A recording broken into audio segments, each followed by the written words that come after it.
नमस्कार team Pravin agencies. आज सकाळी आपण डिस्कस केल्याप्रमाणे तुम्हाला कार्ड सेटलमेंटच्या रिपोर्टमध्ये काही इन्फॉर्मेशन हवी होती, ॲडिशनल इन्फॉर्मेशन. तर मी तो रिपोर्ट कम्प्लीटपणे रिवॅम्प केलेला आहे की ज्याच्यामध्ये तुम्हाला कार्डबद्दल पूर्ण माहिती मिळेल.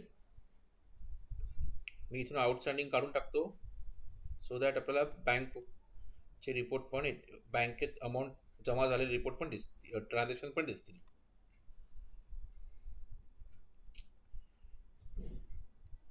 या रिपोर्टमध्ये पूर्णपणे ऑर्डरची इन्फॉर्मेशन, इनवॉइसची इन्फॉर्मेशन, TIDची इन्फॉर्मेशन, त्याच्यानंतर ट्रान्झॅक्शनची म्हणजे स्वाईपची इन्फॉर्मेशन, बॅच कोणती, ॲपल कोणते, स्वाईप डेट कधी होती, त्याच्यामध्ये स्वाईप अमाऊंट, स्वाईप किती होतं, कॅशबॅक किती होतं, इंटरेस्ट किती होतं हे, आणि त्याचं बायफर्गेशन. टोटल 36,000 जर स्वाईप असेल तर त्याच्यानंतर त्याचं जे काही स्प्लिट असेल ते आपण इथे दिलं होतं.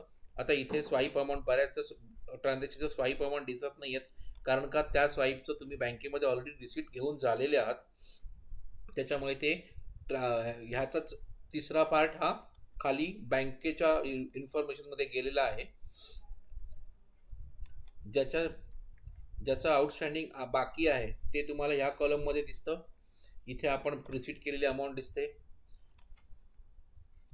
त्याच्या पुढे कुठलं ट्रान्झॅक्शनचं पेमेंट कोणत्या बँकेत आलं, कोणत्या डॉक्युमेंट नंबरने आलं, कोणत्या तारखेला आलं, टोटल स्वाईप अमाऊंट किती होती, कार्ड चार्जेस किती होते, GST आणि डिस्बर्समेंट अमाऊंट आणि त्याचं एजिंग. तर आपण एक बँक पेमेंट घेतलेल्याच्या इंटरेस्ट बघूया.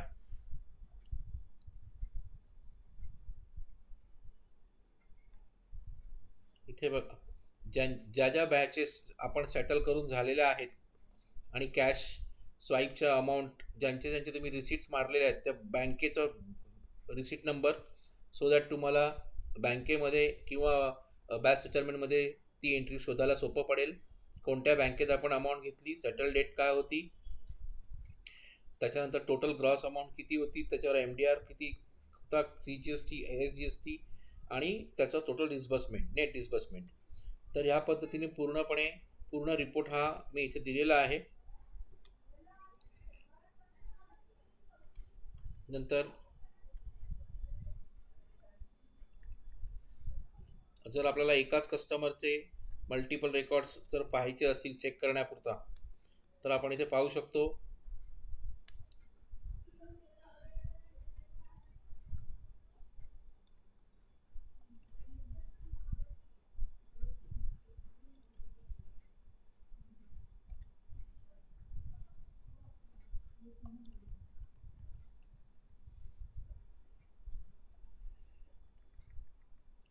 कॅशबॅकची स्वाईपची अमाऊंट आहे, त्या स्वाईपच्या अमाऊंटची इथे एंट्री करून झालेली आहे म्हणून इथे बँकेच्या इन्फॉर्मेशन आली, आणि इथे कॅशबॅकची एंट्री अजून व्हायची बाकी आहे म्हणून बँकेची इन्फॉर्मेशन आलेली नाही आहे, आणि आउटस्टँडिंग इथे दिसते आणि इथे आउटस्टँडिंग 0 झालेली आहे. तर ह्या पद्धतीने रिपोर्ट, फार डिटेलिंग रिपोर्ट बनवून दिलेला आहे. तर ह्याच्यामध्ये मला वाटतं तुमचं कार्डच्या रिलेटेड साऱ्या प्रश्न आणि क्वेश्चन्स रिसॉल्व्ह होत जातील. Thank you very much.